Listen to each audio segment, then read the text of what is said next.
Welcome to another episode of The Brand Called You, a podcast and podcast show that brings you leadership lessons, knowledge, experience, and wisdom from thousands of successful individuals from around the world.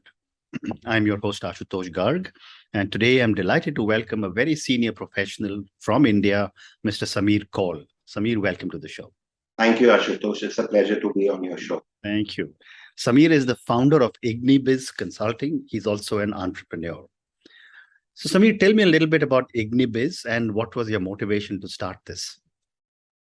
So, Ashutosh, I've been engaged with the corporate world for more than 25 years across three continents. So, I started my career with Oberoi Group of Hotels. It was a new property that we launched on MG Road in Bangalore. And then I was there for 4 years setting up the room service operations at a very young age. So that was a great grounding experience to start something and leading teams at the age of 21 in a world-class hospitality service environment. Had the opportunity to meet the owners of Oberoi, Mr. PRS Oberoi and all that. So it was a good grounding experience at a very young age, which is an impressional age. So then I pursued my MBA abroad and then been involved with many market leader brands. 6 market leader brands to be precise, in US, in India. So I launched a brand in India called Windshield Experts after my short stint in Manhattan, where I was the marketing manager those days of an American company. And spent solid 8 years setting up a business from a business plan to top 25 cities of India, which became a market leader brand, Windshield Expert, which is part of world's largest glass company, Asahi Glass. So that was a CXO experience, my first at around 29. I was 29 that time. So spent 8-9 years setting up the whole business.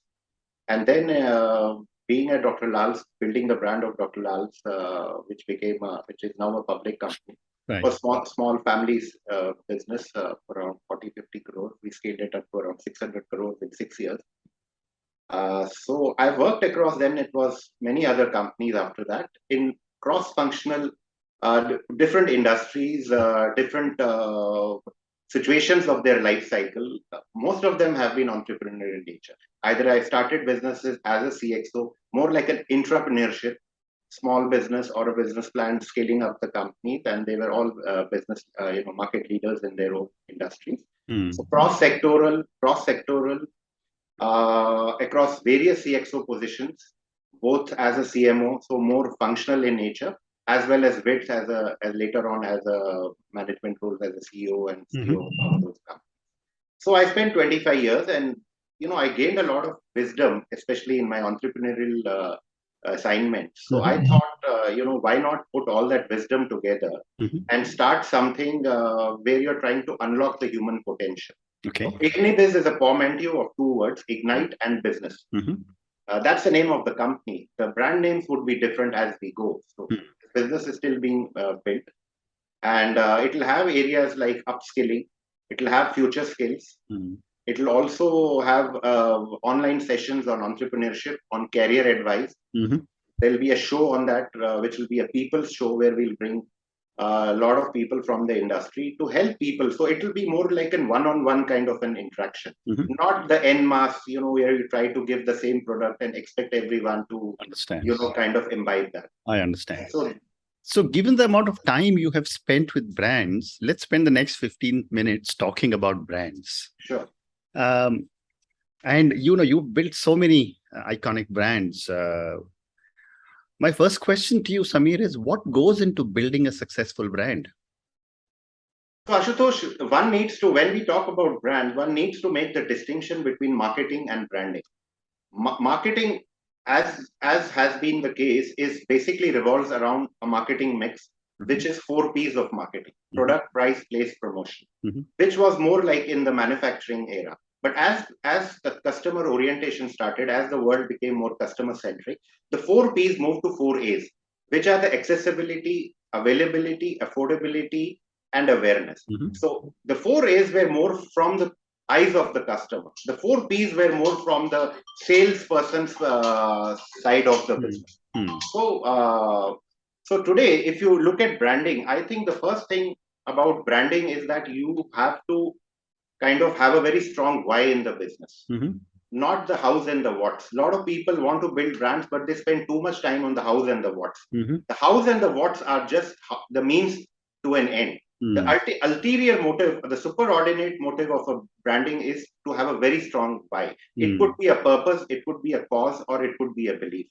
So it's more inside outside. You know, the inside circle is your why. So there has to be a purpose around building a brand. It cannot be nostalgia. Something that you give to society that society cannot get on its own is the fundamental premise or the rudimentary aspects of branding. It has to have long-term vision. It has to be built on a strong why, which is a purpose. It has to be consistent. Your messaging has to be consistent over the period of time. There has to be brand standardization. Everything should look the same. And branding is not relegated to a marketing department or a CMO. Everyone is a custodian of the brand in an organization. That's it. So the way you hand over the invoice, the way you write an email, the way your customer care picks up the phone, everything has to be consistent with the core values of your brand. Very interesting. So brands have life. Just like plants. So one needs to nurture them. Otherwise, over a period of time, they can wither and die also. So someone in the company needs to be that evangelist or that custodian of the brand. Very interesting. And yet, Sabir, there are brands that have survived 100 years, and there are brands which make a lot of noise, spend a lot of money, and then die very quickly. Right. What do people with sustainable long-term brands do that they stay relevant for such a long period of time? So that is again back to the question that a lot of people think they're building a brand, but what they're doing is an activity called marketing. What is happening today in most of the organizations is that marketing is a separate department, and there are a bunch of 4-5 people operating from the headquarters. They have these agencies who come there, give them a brief, and they think they're doing marketing. So branding is not an activity. As I said, it has to be congruent with the superordinate purpose or that why of the business. Okay. Your CMO may leave the company, the marketing folks may leave the company, and we see a lot of vacuum when people move on to some other company.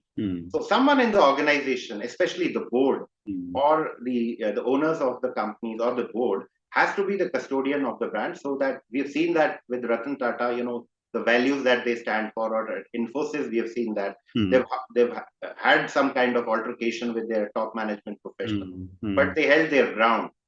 And something that would be contradictory to the values of the company is very important. Wonderful.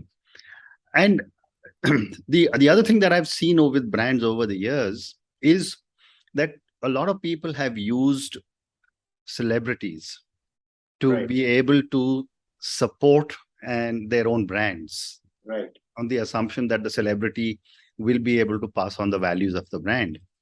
Today, there is a new brand of influencers and micro-influencers.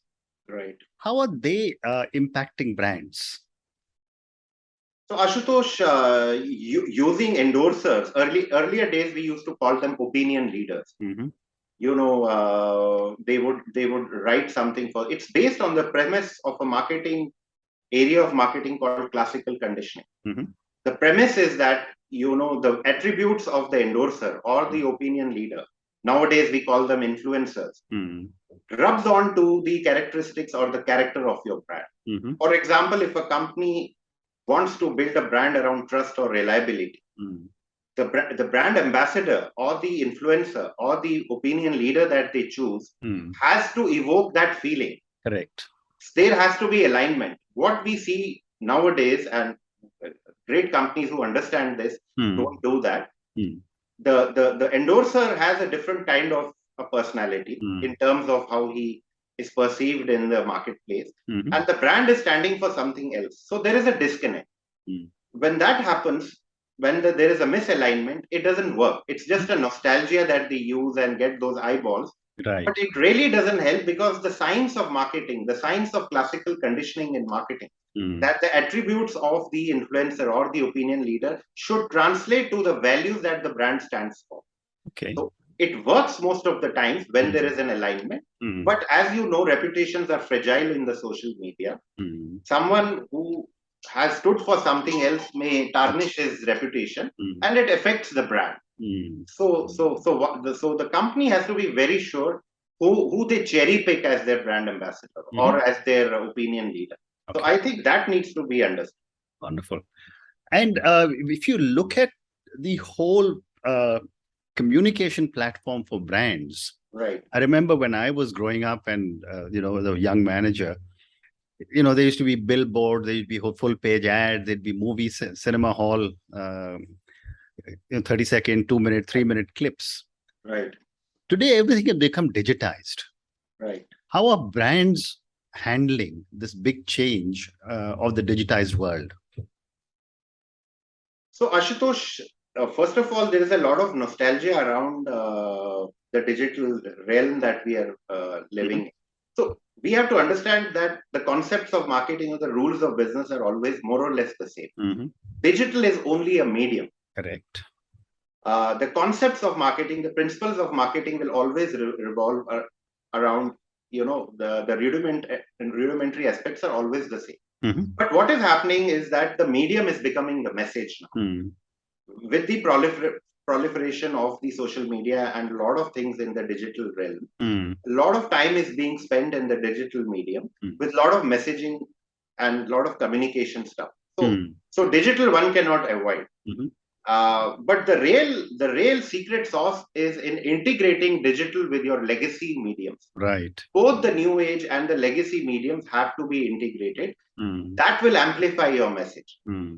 So there is a proliferation of digital medium. So medium is very important. Medium is the message, and I think brands are adopting to it. But they need to integrate rather than totally coming off from the mainline medium, because TV, being a mass media earlier, is still very powerful in India. We've seen celebrities and we've seen influencers using it, and in fact sometimes salvaging their careers, and they bounce back as brands. We've seen Amitabh Bachchan doing it with KBC, which kind of resurrected his career. So the idea is to blend both. Both the legacy, which is the old-fashioned conventional media, print, radio, and all those areas, and then blend it with the digital medium. Whether also the medium, as medium is becoming the message. The choice of the medium is very important. So the message is also has a lot to do with the character of the medium, because it really blinds us to the character of the medium. So the choice has to be aligned also. Which social media platforms will you use? Is my target audience staying there? Is my target audience spending more time on that medium? So there has to be alignment between the medium, the message, and who your customer is.